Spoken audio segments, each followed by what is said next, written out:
Hello and welcome to Russ's Movie Corner. My name is Russ, and as you can see, I'm sitting in front of my movie corner. I have my Gospel of John right here. I'm actually wearing my Punisher t-shirt because it was the only t-shirt I have right now that I just had on as I decided to do this. Because I'm going to do another comments on comments, and you're probably clicking on this and you're going, yes, we know this is a comments on comments.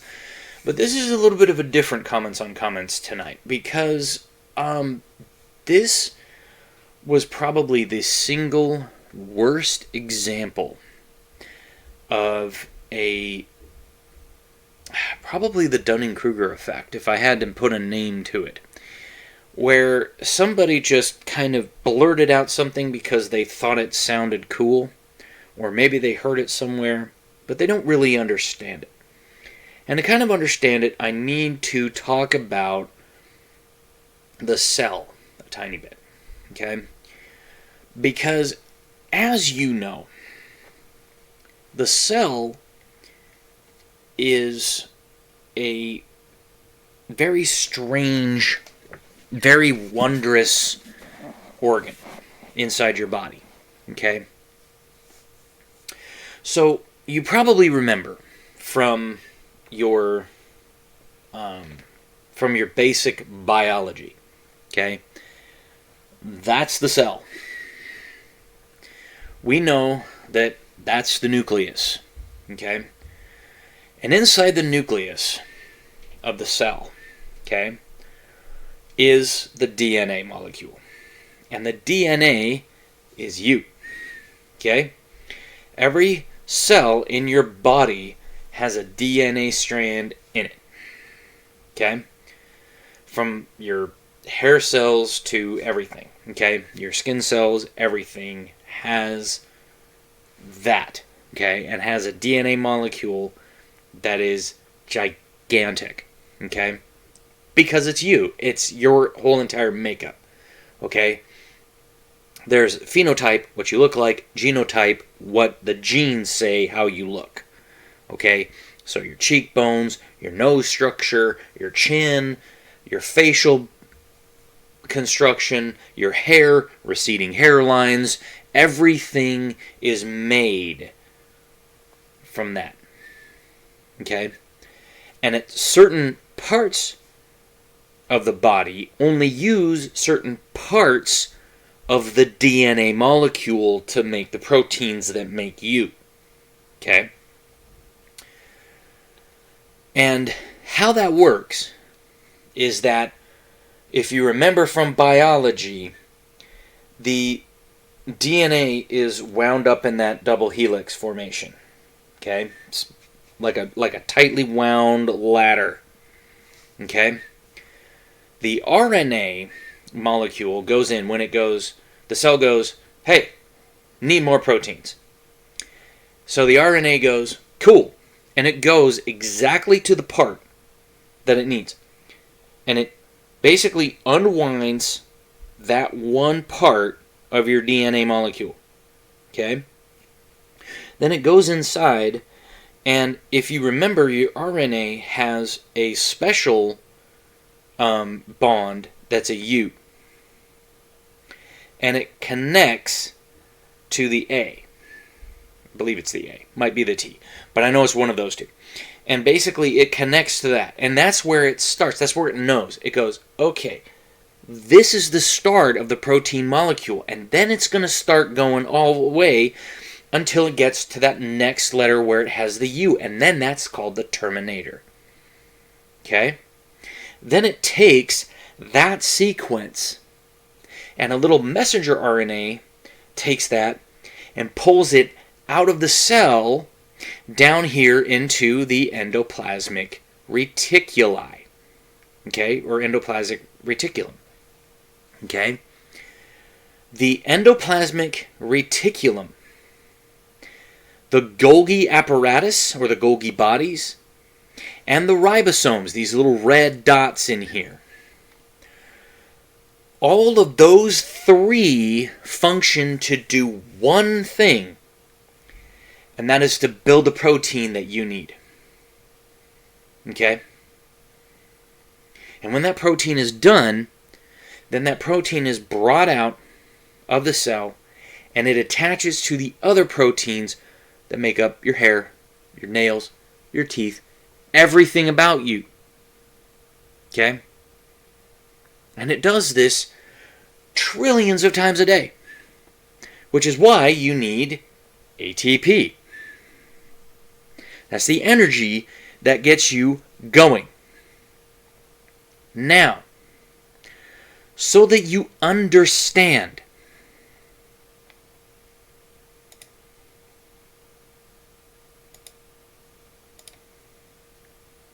okay, this is a polypeptide chain.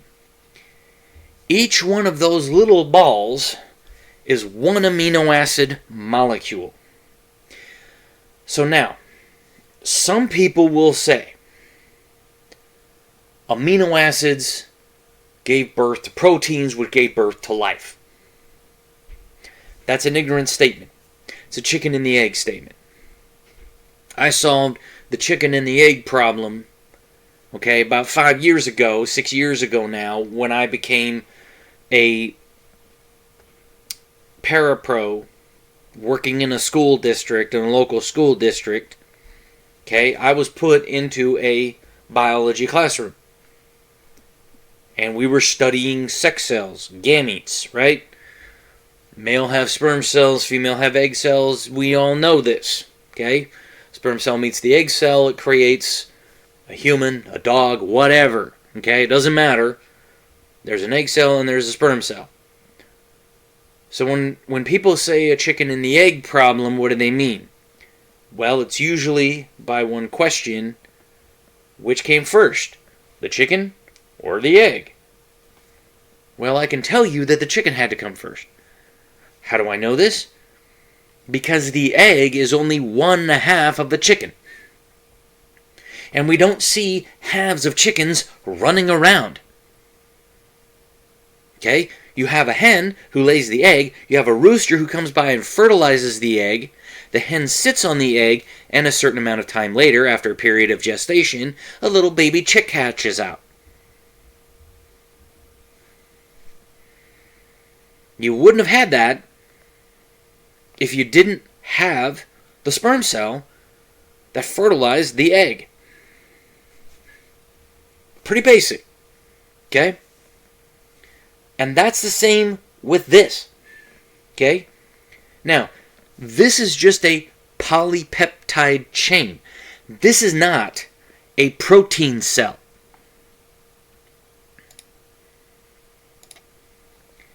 That's a protein cell.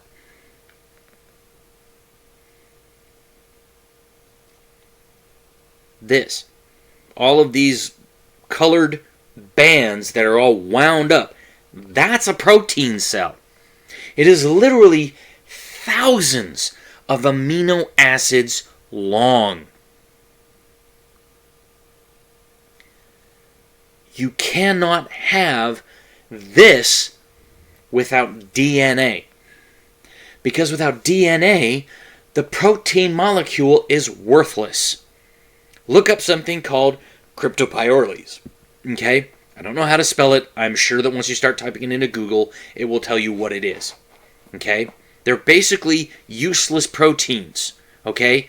It usually happens if there's a break in the DNA chain or there's a break in some other chain. There's some kind of a break there that causes this amino acid chain, okay, to break down, and then the protein becomes worthless.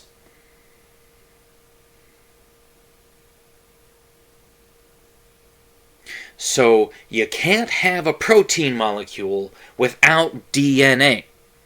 Now, is RNA important? Yes, but that's not the only part. Because the RNA only knows that it starts with a U, ends with a U. That's it.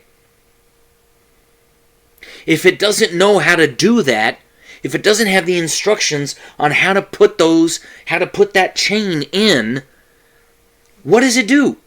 How does it work? It can't possibly work. And that's where we're going to get into this. Now, before we do, I'm going to go to God's Word, and I'm going to say this. This is Psalm 14. And if you watch Kent Hovind, and you people should know by now, I'm a long-time viewer of Kent Hovind. I've been viewing him now for about 5 to 10 years, off and on. I have seen that guy all over the internet, and I follow his channel pretty regularly now, okay? I really do. He's a great, great guy, okay? But I'm going to read Psalm 14. Not very long, only about 8 verses, okay? 7 verses.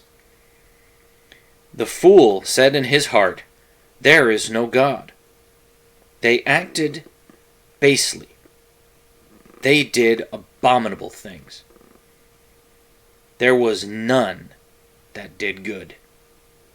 The Lord looked forth from the heavens upon the sons of men to see if there were any that acted wisely, that sought after God. They had all gone astray, and all of them had done wrong. There was none that did good. No, not even one. Do they know nothing, all the evildoers, who eat up my people as they eat up bread, but do not call upon the Lord? Then were they in great terror, for God was with the righteous generation. You would put to shame the plans of the poor, but the Lord is his refuge. Oh, that the deliverance of Israel would come from Zion. When the Lord restores the fortune of his people, Jacob shall exult, Israel shall rejoice. And basically what David is saying there is that people follow their base passions. People follow their emotions. They don't necessarily tend to take a step back and take a look at things. Okay? So, there was a guy who wrote this down, okay? And he said, which came first, the DNA to build the molecular machines or the molecular machines to replicate the DNA? Then God's dog said, that's a chicken and egg question, Erico. Evos believe the egg came first. They believe the egg's shell, albumin, and vitellus rose slowly over time itself. Forget the fact that the egg needs to be fertilized by the rooster and incubated. Nah, time done it. And then this guy, Chestnut, this is who I'm actually responding to. Okay? He said, RNA came first. It was both the molecular machines and the source of information. And it explains why we go through RNAs when our cells produce proteins. And so Erico Aggie came back and said, no, it's not. RNA degradasomes, one type of molecular machine, passing through RNA to be attached in DNA, consists of RNA phase, or RNAs, PNPase, or PNPase, enolase, and RNA helicase. Okay? Then SpongeBob Imagination put, it's 2022. Are you under the impression the so-called RNA world hypothesis is the correct or best explanation for life on Earth? Then Chestnut came back to Erico Aggie and said, yes, and question mark. Then he came back to SpongeBob Imagination, because this is what I'm going to actually respond to. He says, I can tell you the same thing. It's 2022 and we are no longer in 100 AD. No need to believe in some made-up stories dating from more than a millennium. About the world hypothesis, about the RNA world hypothesis, I think it is a reasonable explanation to describe some early stages of life. If you have a better hypothesis to explain why every living being has to go through RNA to make proteins, I'd really be interested in hearing them. Okay? And then this fair wind level 10 scoffer said to God's dog, responding to him, eggs existed before chickens. There are other animals that reproduce by laying eggs. Okay? Then Fear of the Truth came in and responded to Chestnut, because I'm going to respond to him. And he said, are you saying history changes? That the story of Caesar is so old that it is no longer true? You aren't logical. Creation is a reasonable explanation and is recorded observation which science is based on. Since all you have is a hypothesis that can't be proven, we have the better explanation. And then I kind of passed over a lot of this stuff, but I came down to this one here, okay, that said, this is responding to the first quote from Chestnut, okay? So this is that first one that he was talking about where he's like, it's all RNA. I said, no, son, because the RNA gets its replication instructions from DNA, which means that to make proteins, you have to have DNA to make the RNA sequence, then the protein. Because without that, okay, you can't make that. Not to mention all the other parts of the cell you are conveniently leaving out. And you think time does this? Are you high? Do you even science, bro? Like, seriously, do you even science? Because what I explained at the beginning of this video is science. We cool? Cool? Alright. Now comes the next response. I said, wow, this just keeps getting weirder. And then I took his, I can tell you the same thing as 2022. I said, actually, the Bible is older than that. And it isn't made up. As there is plenty of evidence you conveniently leave out again. Which means you are willfully ignorant, just as the Bible predicts. Funny that. Then he says about the RNA, I said, so let me get this straight. You think some random bunch of molecules fell together to make proteins without the proper instructions to make them by chance? What the fuck? That doesn't even make sense. And then I went on to say, that is probably the most ignorant statement I have ever read. And I have read some ignorant statements in my time on this globe. Dude, you are leaving out so much. Have you even taken a basic biology course? Like, ever.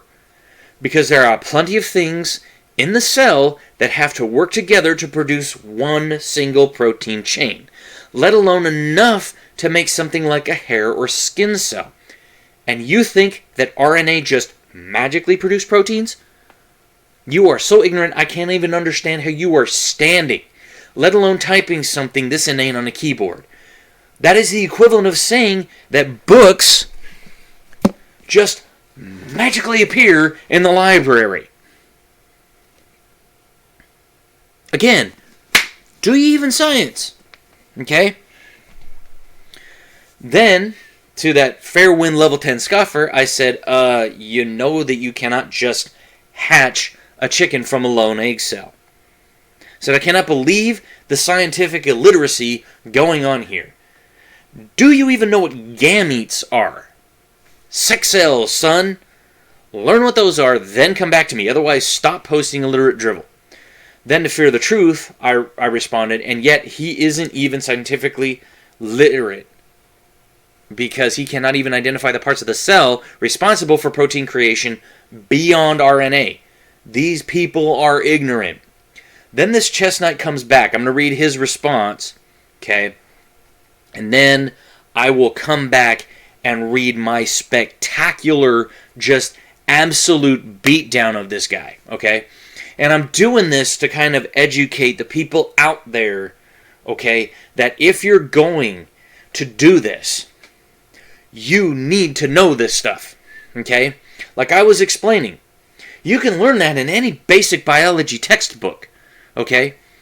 So here's what Chestnut responded to me.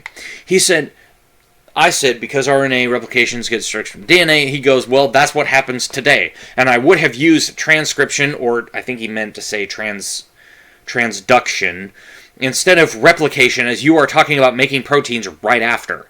But what happened before DNA appeared? Life still needed proteins and a way to pass information to the next generation. And a convenient molecule that can do that both is, drumroll, RNA. And what a surprise. To make proteins, you make first RNA instead of just making it directly from DNA, which would be a huge energy saving. Big waste of energy, which could easily be explained via evolution. Again, I'll get into this. I'm going to beat the pants off of this guy here in a minute, okay? You will see the epic beatdown that I deliver to this guy, okay? That statement is so willfully ignorant, I did not even know how he could even type that. And then I said, not to mention the other parts of the cell. He goes, about the parts of the cell I'm conveniently leaving out, it's about the entirety of the cell. Maybe because that's not relevant to the original discussion, who knows? Again, ignorant. Ignorance, just full-on ignorance. It is so crazy. I can't even believe this person can even just, like, must be like a monkey hunting and pecking on a typeboard, on a keyboard. And I said, do you think time does this? He goes, I don't think time did this. I know time had a part in this. Just not just time, though. Time means nothing if there isn't already something. This something being a living being which can reproduce and pass information with mutations. Again, do you even science, bro? So now you're saying that in addition to time, you actually have to have a living something to be able to pass on stuff. Do you? Not even science, bro. Oh God. Time is literally the hero of that story, because without the time, you can't have all of that stuff. It's not even possible. It's just, oh my God. Ugh. Then he says, are you high? Then he says, it really depends on your point of view. I'm about 290 meters above the sea level. Is that high to you? And I said, do you even science? He goes, no, I'm not a scientist yet. Maybe one day. In the meantime, I trust scientists who work on this subject. Maybe you should read their studies too. Okay. I said, oh, you tried, but failed. Spectacularly. Let's begin. So then he says, well, that's what happens today, blah, blah, blah. Then I said, it is what has to happen from bacteria up to us. Which means it had to be there for life to begin. Which means you still cannot science, bro. Because you cannot understand the inner workings of the cell otherwise. Because proteins are only made through the whole process, not just RNA. So you have to have the DNA instructions right there for the RNA to be able to make the sequence, to be able to send it to the endoplasmic reticulum, the Golgi bodies, and the ribosomes to be able to create the proteins in the first place. You cannot just have a random assortment of RNA molecules and think, oh, that is responsible for life. It can't happen. Because there are so many worthless proteins out there. And think about this. There's only 20 amino acids. And those 20 amino acids that are necessary for life have to be in the right sequence to make the right proteins to make you. Think about that. Protein chains, thousands of amino acids long, 20 of them. Think of the combinations. Just 20 amino acids, thousands of amino acids long. Think of the possibilities of things that could go absolutely wrong. We would still be puddles of goo right now if that were the case. Oh my God. Then he said, but what happened before DNA appeared? Life still needed proteins and a way to pass information to the next generation. And I can't do that without RNA. And I said, yeah, but you cannot have any transmission without DNA. Because the RNA gets the information from the DNA. Which means, just like before, you have a chicken and egg problem. You cannot have one without the other. Again, basic biology. This is stuff you learn in high school, son. This is high school level. This isn't even getting into the college level or the graduate level. This is basic biology. High school biology. This is in every single high school biology book out there. In fact, when I was in a college level biology course, this was the basic information. At Western Governors University, by the way. So yeah, I do know what the fuck I'm talking about. And no, I'm righteously angry. I have the right to be able to cuss about this. Then he says, and what a surprise to make proteins, you have to have RNA. I said, okay, so you are losing energy. So basically what he's saying here is, he says you have to make RNA, to first make RNA instead of just making it directly from the DNA, which would have been a huge energy saving. Big waste of energy, which could easily be explained by evolution. I said, so you are losing energy, which means you would have to have massive amounts of energy to make your theory work. where did that energy go? What happened to it? Because energy can neither be created nor destroyed, which means you would have to have the energy necessary. But since you cannot make proteins without the DNA necessary to tell the RNA what to make, it means the proteins wouldn't necessarily make life. Because again, like I mentioned before, useless proteins, cryptopyrroles. Don't think that's how it's spelled. You can Google it, okay? Which is basically what I said. Go look them up.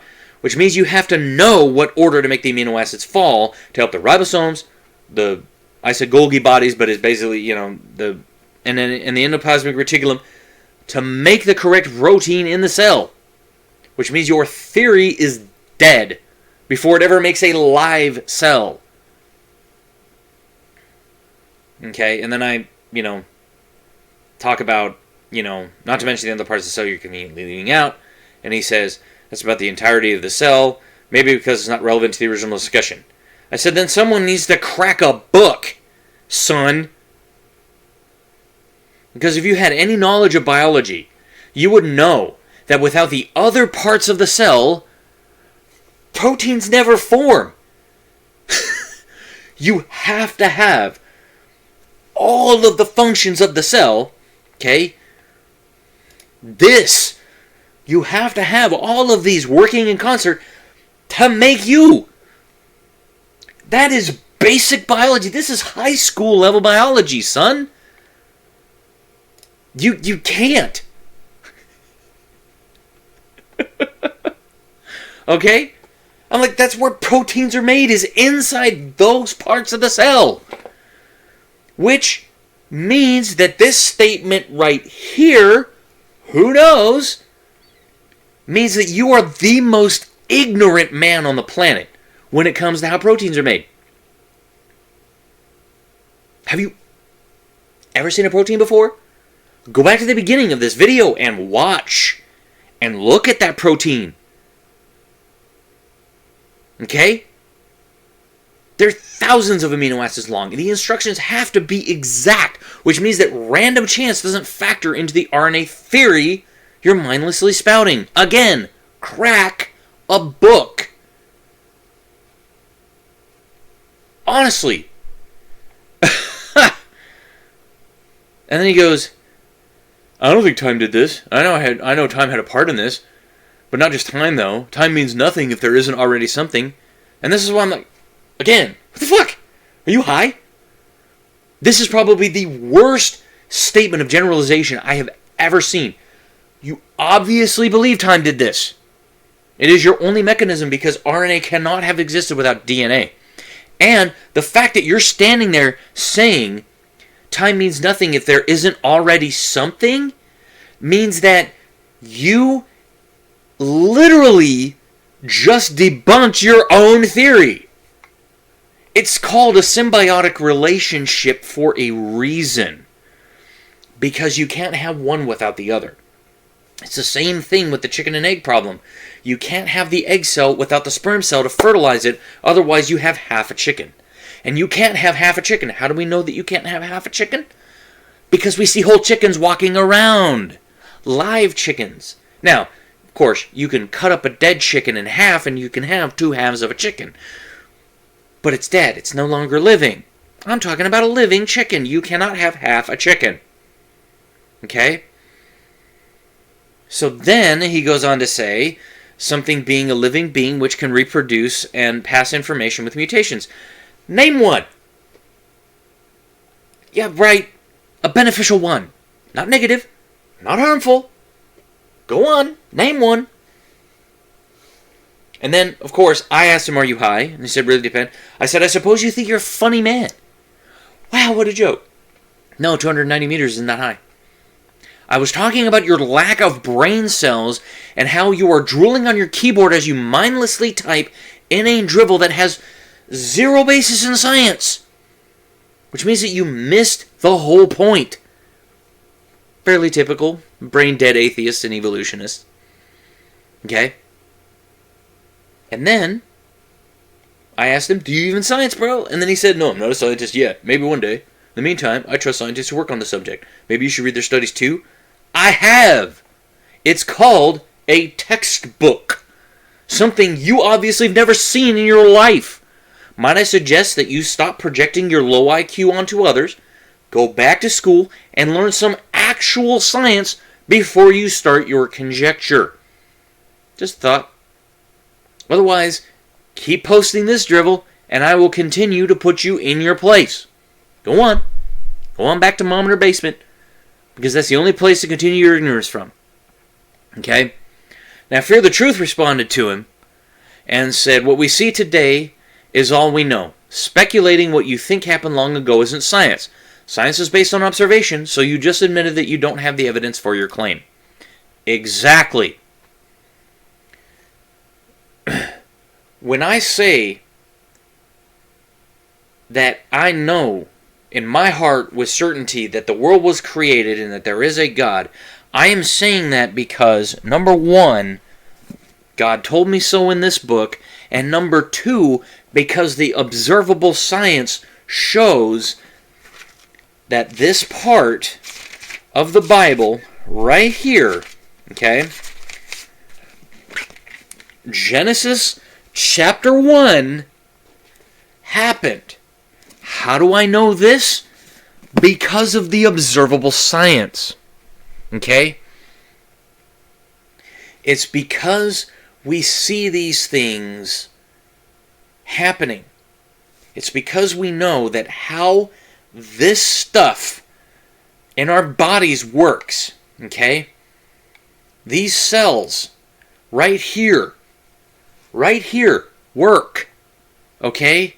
And we know that you can't have one part of the cell and not another part of the cell because that's not how it works.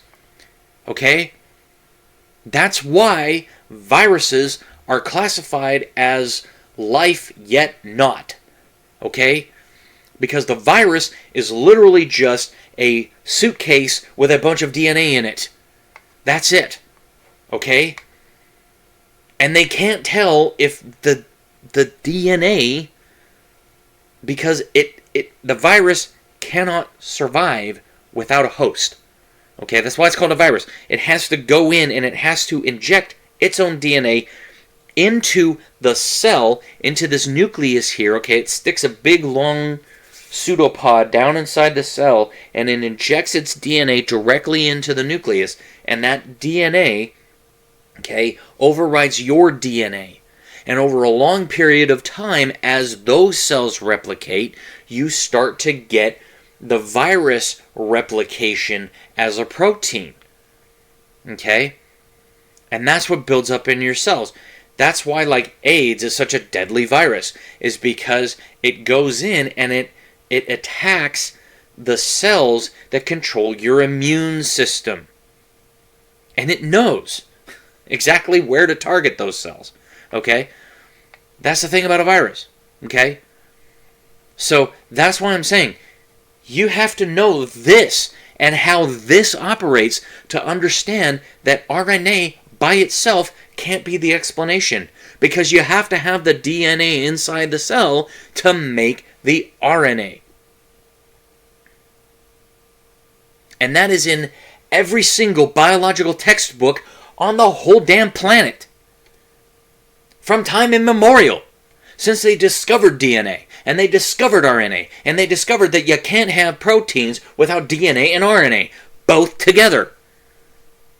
It's symbiosis. You can't have one without the other. Because if the RNA suddenly shut down inside your cells, the DNA molecule would not have any way to be able to make proteins.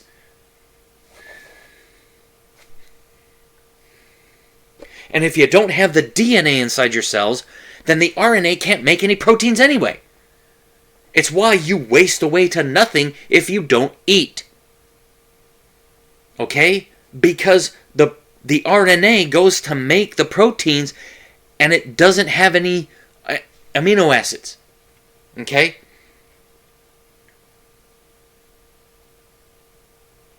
This right here is the point. This right here proves there's a God, there's a designer,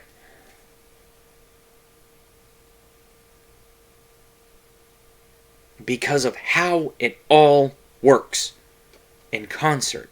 And this cell is in every single living thing on Earth. Plant cells are a tiny bit different, okay? Because they have different organelles, but they're very similar, okay? They're different, but they're similar. But it shows that you can't have, like, you can't take plant cells and put them in a human body and expect them to replicate. Now we can eat those cells and take the glucose that are inside of them and use them to create the ATP that we need to make the proteins in our bodies and to function.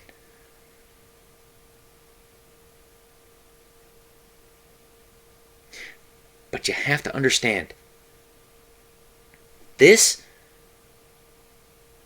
proves design. And anybody who says it doesn't is lying to themselves. And any theory they come up with that only has one part of the cell doing every single thing is out of their mind. Because if anything were to evolve first, without anything else around it, it would never function.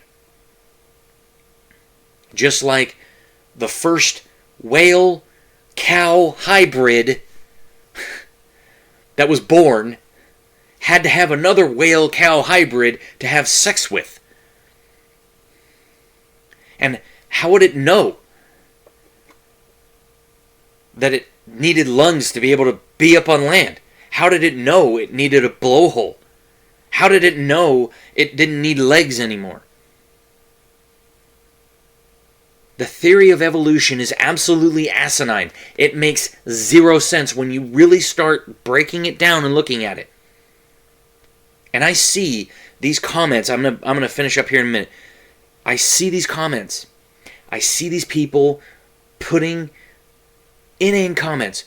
Kent, you don't know what you're talking. You talk, dogs produce we've never seen dogs produce non-dogs. You don't know what you're talking about. He says it every video. Okay?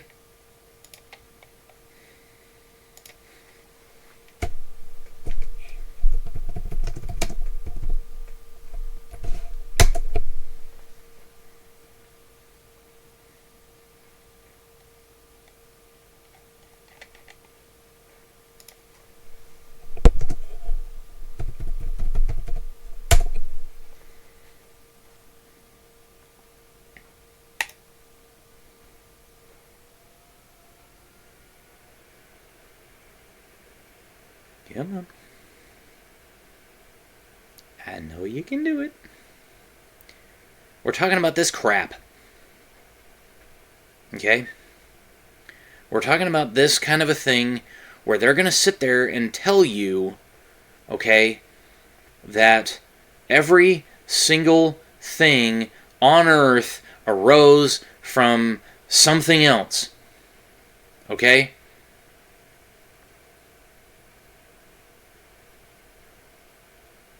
It's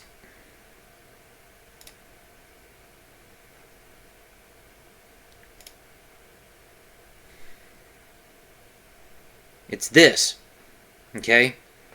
Where they're going to tell you that every single thing on this tree right here is a separate organism out there, okay, that shows that everything's interconnected.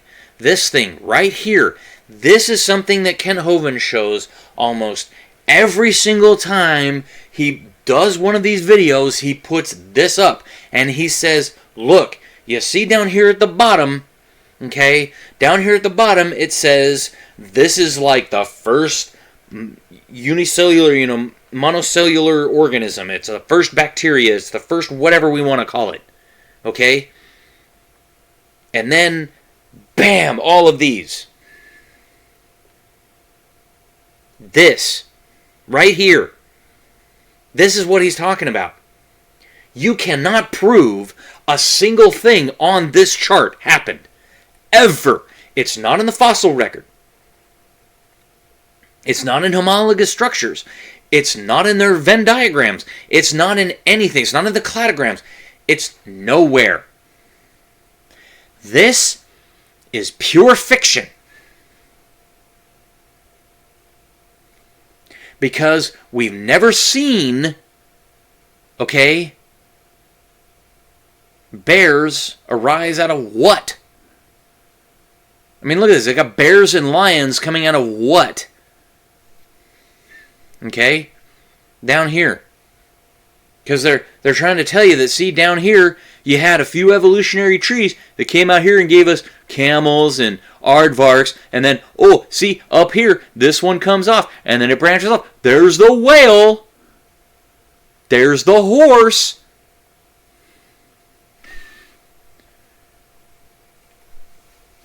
It's fiction. There is no basis of reality whatsoever on this. Okay? This whole entire diagram is complete fiction. This is what Ken Hoven's talking about. Oh, atheists, oh, evolutionists out there who want to type into the comment, you don't know what you're talking about, Kent. Yes, he does. He's talking about this.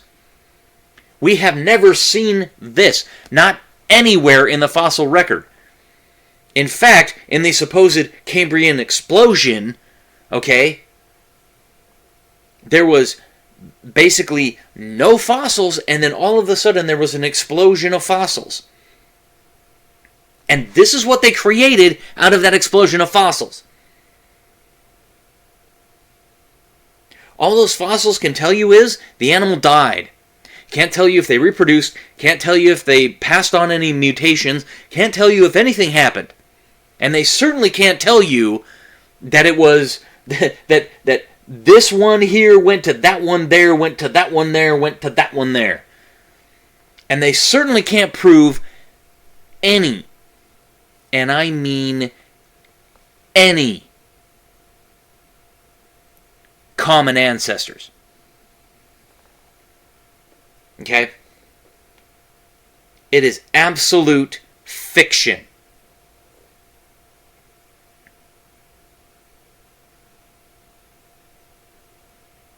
Now, I want to thank you for coming. And by golly, make sure you know what you're talking about. If you're a Christian. If you're an atheist, it's time for you to learn. It's time for you to learn how stupid your theory is. Because it's just that. It's a theory. Okay? They've had to change the definition of what a theory is in science to try to say, oh, well, see, if we call it a theory, it means it's fact. No, it doesn't. It means it's a theory. Gravity's not a theory, it's a law. Okay? Because there's scientific law, which is scientific fact, and then there's theories, which haven't been proven by science. They're just theories. Which means they had a hypothesis, it didn't work out. They went back, and they didn't even change the hypothesis, they just keep hoping that no one will notice that it didn't work out. This is a hypothesis. It doesn't mean anything. Because they can't prove all of these relationships all the way back down this main branch to here. They can't. They can't do it. Okay? So stop. And I know I'm going to get a lot of flames in the comments. I know I'm going to get a lot of evolutionists out there. Hey, you really don't know what you're talking about. Yes, I do. Because unlike you, I've actually studied the theory. I know what the theory says. And what the theory says doesn't actually fit what's actually out there. Sorry. Doesn't work that way. Okay? It really doesn't. Because you can look at the origin of species. Yes, you can look at Darwin's finches. Guess what? It's still a finch. Yes, maybe this species doesn't breed with that species because they're separated by 2 or 3 generations, and some of the gametes have changed. That doesn't necessarily mean that you couldn't breed them. Just because one bird won't fly to another place and breed with another bird doesn't necessarily mean that you couldn't take a sex cell from one and an egg cell from the other, put them together, and still get a finch. Now, it might be a sterile finch, but you could still get a finch. But guess what? It's a finch. It's not a dog. It's not a cat. It's not a cow. It's not a whale. It's not a dinosaur. It's a bird. It's not a plane, and it's not Superman. I threw that last one in there as a little bit of a joke. Please, people, I need you to understand this. Thank you for coming to Russ's Movie Corner. My name is Russ. Keep it locked here. Smash that like button. Hit subscribe. Drop a comment below. Let me know what you think. Let me know what you absolutely hated about it, because I have yet to have one person actually meet me in the comments, because most of the time they just post inane crap that doesn't actually mean anything, and I end up just owning them in the first 5 seconds. Maybe somebody else will do better. I doubt it, though. So thank you for coming, thank you for watching, and have a wonderful day.